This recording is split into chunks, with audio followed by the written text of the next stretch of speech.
So welcome back to the mothership.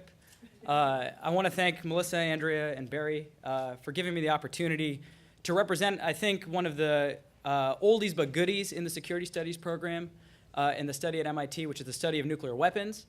As Steve mentioned in his opening remarks, MIT was part of the original academic institutions during the Cold War that focused on American nuclear strategy and proliferation. Luminaries such as Walt Rostow, Bill Kaufman, Jack Rowena, Barry, Steve Van Evera really forged the academic scholarship on nuclear strategy and nuclear proliferation. And then the Cold War ended, and a funny thing happened, and the Academy forgot that nuclear weapons exist. When I was doing my PhD down the road at maybe a less rigorous and relevant department, I'm just kidding.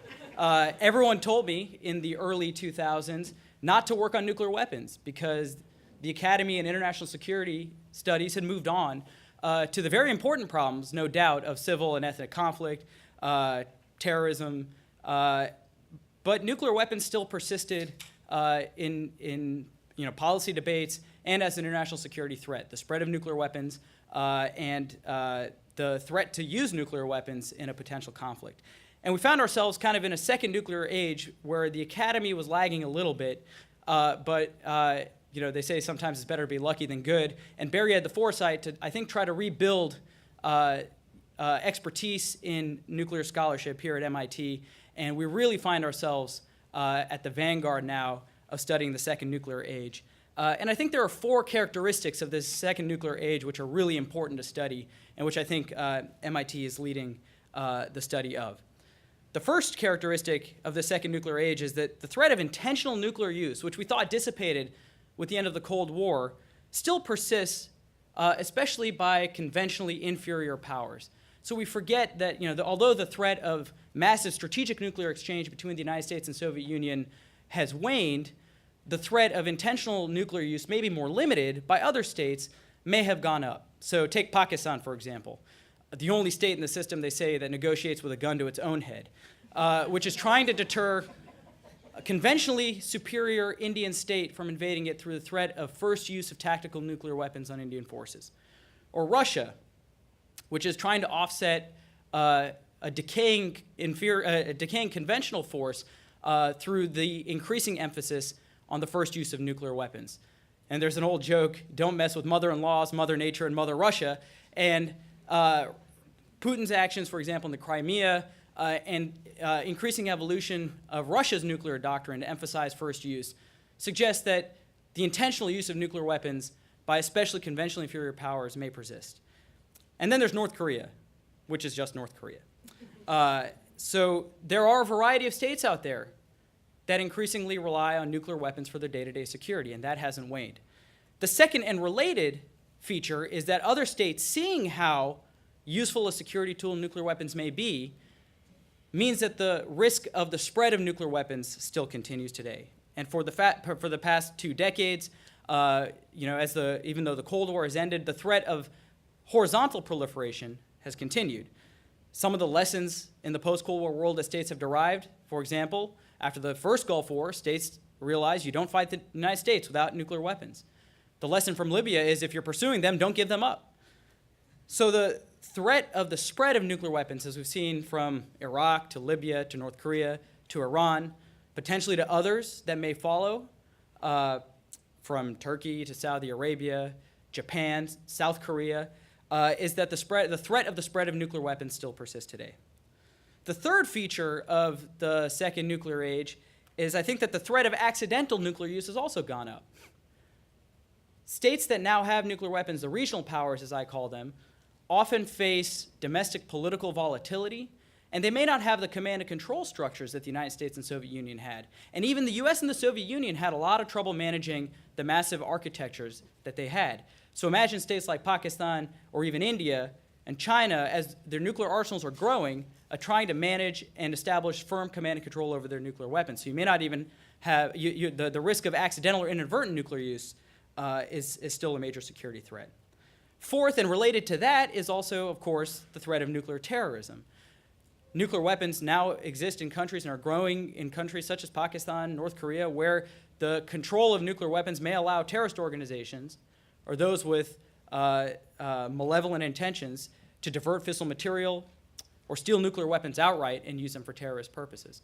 So I think these four key features define the second nuclear age, and MIT is, I think, at the forefront of studying some of these critical issues. Some of my own research, for example, focuses on the deterrent strategies of the so-called regional powers and the key management trade-offs states have to make in order to enhance deterrent power while also maintaining secure control of their nuclear arsenals. My second book focuses on the other half of the equation, strategies of proliferation.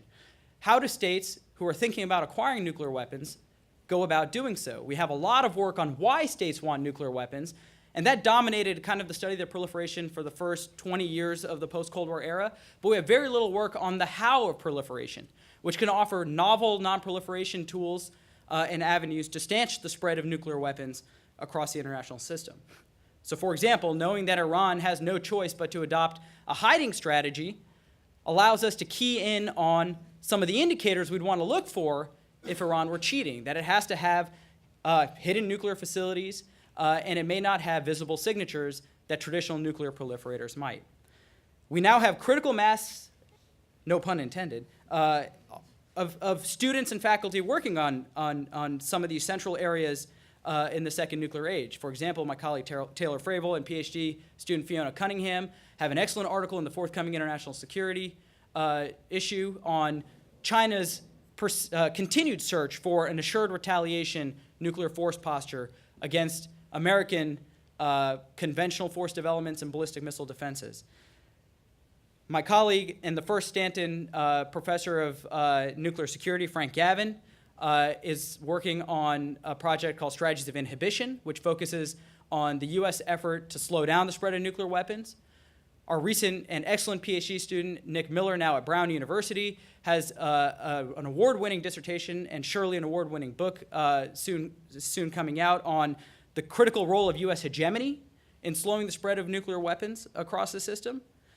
Our current PhD student, Mark Bell, is working on a path-breaking dissertation on the varieties of emboldenment and how the acquisition of nuclear weapons affects the foreign policies of the states that acquire them. Another PhD student, Chris Clary, and myself have been involved with, I think, really important track 1.5 and 2 dialogues involving the Indians and the Pakistanis, bringing retired Indian and Pakistani officers together to talk about nuclear escalation and nuclear de-escalation. And that's, I think, indicative of how we bring at MIT the scholarly relevance and rigor to the policy world. And even if the needle moves just a little bit, those kinds of meetings are satisfying because the risk of nuclear use in the Indian subcontinent, for example, has never been higher. And it's satisfying to see the U.S. government and participating in U.S. government efforts to try and control the risks in that region. Our alumni and Stanton Fellows, too numerous to count, such as Darryl Press, Ben Valentino, Austin Long, Brendan Green, are working also on the critical issues of the day, such as counterforce, public opinion on the nuclear taboo, inadvertent escalation in a conflict with China, extended deterrence to our allies.